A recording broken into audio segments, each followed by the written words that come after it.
got no boundaries to hold me back.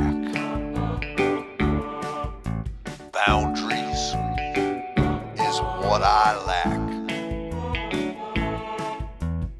Howdy, folks, and welcome to the Conflation Station. Hop on board the next train out, and let's take a ride to a place where anything's possible. Hello and welcome to the Conflation Station. My name is Hugo Yorway and I'll be your tour guide for today's podcast. At the Conflation Station, our team combines elements of irony, satire, and pure absurdity to create insightful political commentary and homespun conflated conspiracy theories taken from today's news headlines. In the first segment of our broadcast known as the 14th Circuit, or what I like to call the Court of Public Opinion, the Reverend Rusty Stubblefield will share his unfiltered and unhinged views on America's constitutional crisis. Reverend Stubblefield? Well, thank you, Hugo. When we ask ourselves this question, why nowadays is the United States failing to deliver on its promise to the American people, I'd like us to consider the following four questions. 1. Are we the people the problem? Meaning those folks like you and me who make up the voting public. 2. Is it a problem with our elected officials? You know, those fat cat lawyers who sit behind big desks with their shit-eating grins? 3. Is it those news media lackeys who bow down to their corporate sponsors? Or 4. Is it a systemic problem at the foundation of the way our government itself was created and organized 250 years ago? Today, I will be providing you with a brief overview of said problem, which I will discuss in further detail in my upcoming political diatribes. Now, getting back to those four questions, I believe that the answer is as plain as the noses on your pretty little faces. It's all of the above. They're interconnected, and there's plenty of blame to go around. How so, you ask? The electorate, you and me, well, we're real busy most of the time trying to keep our shit together. You know, jobs, family, friends, and those special extracurricular activities we all have. You and me, we don't have neither the time nor the energy to follow what's going on in Washington, D.C. That shit is almost impossible to keep up with anyway. And those politicians, well, they're like a fox in the henhouse, so we let the news media keep up with it for us. You know, the CNNs, the MSNBCs, and that Fox News, but they as biased as the day is long, bought and sold by corporate America, big money, dark money. If you're looking for the truth on those or on any other alternative news networks or the internet, you'll find it at the bottom of a bottomless pit.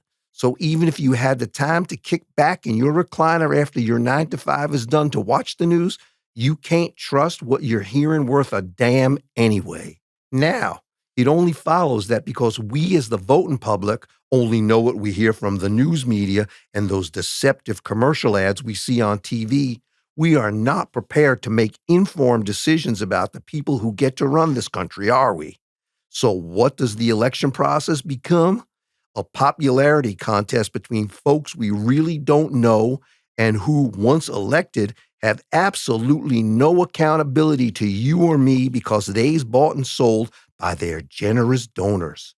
If you don't like them, you can vote them out, but sure as hell, it's tough to undo the damage they did after they're out the door. So, I'm inclined to think that as a country, we're in one big heap of a mess, and no, we can't and we won't get out of it until some major restructuring takes place. No, I'm not talking about those things that are happening at the surface level under the current president. What I'm talking about is at the bedrock of our nation, the big thing that our radical founding fathers, including Washington, Jefferson, Madison, Monroe, Adams, and Franklin, whipped up almost 250 years ago. I'm talking about the U.S. Constitution.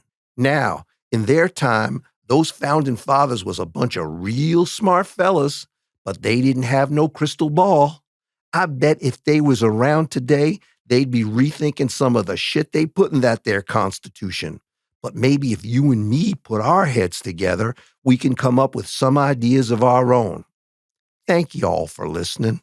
Rusty Stubblefield is an unemployed certified auto mechanic and deacon at the Church of Our Lady of Original Sin.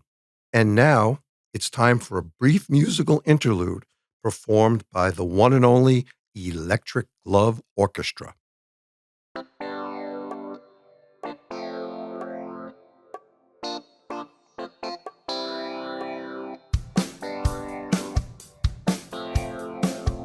Hey, yo, listen, it's going down just like this.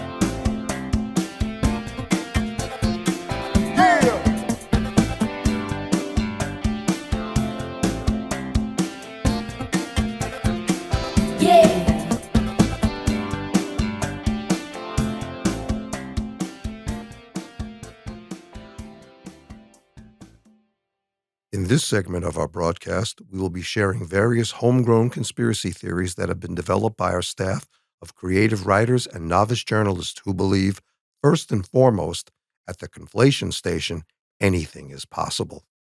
We invite you, our listeners, to call in to share your own homegrown conspiracy theories.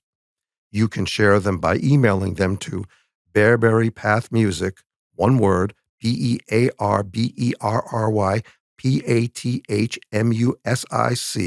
@gmail.com and place the words conspiracy theory in the subject line. In today's podcast episode, we will be turning our attention to conflated conspiracy theories that focus on the subject of deporting people from the USA. Today's top story: President Trump designates Ellis Island as America's new deportation hub. Ellis Island, located in the port of New York City, has welcomed over 12 million immigrants to the shores of the United States of America since it was first opened in 1892. Approximately 40% of all Americans may be descended from these immigrants. Likely one of your own ancestors arrived in the United States and was processed there. Since its opening, Ellis Island has long been a symbol of the American dream, but not so fast. In a swift reversal of policy under the Trump administration, apparently Ellis Island is now being considered through a different lens. According to our sources, the current administration is contemplating shutting down Ellis Island as a popular tourist attraction and reopening it as America's first and largest deportation hub. In the words of one U.S. Customs official, and I quote, "If we took in 12 million immigrants at Ellis Island, we can surely deport the same number of illegal aliens from there, if not many, many more." At the present time, plans are being drawn up to dismantle the history museum located on the island, and contracts are being finalized to ship illegals from Ellis Island to Greenland, Panama, and El Salvador.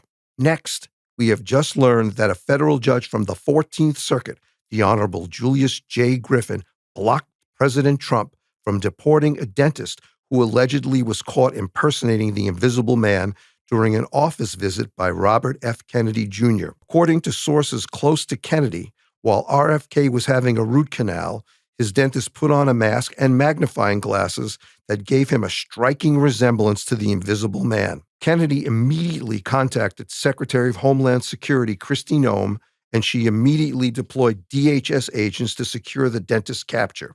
After days of searching for the dentist, DHS agents reported that they were both frustrated and baffled because they could not find him. Our final story involves Siamese twins who were deported for double-dipping on Medicaid benefits. This action was initiated by DOJ as part of an effort to eliminate fraud, waste, and abuse. Sources close to Elon Musk reported that red flags went up when each of the Siamese twins filed for their 2024 taxes, stating that they lived at separate addresses, one living in Minneapolis, Minnesota, and the other living in St. Paul.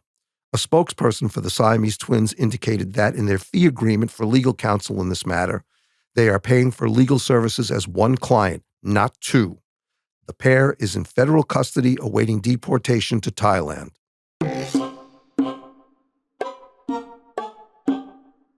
If you have a conspiracy theory you'd like to share, please send an email to bearberrypathmusic, one word, BEARBERRYPATHMUSIC @gmail.com, and place the words conspiracy theory in the subject line.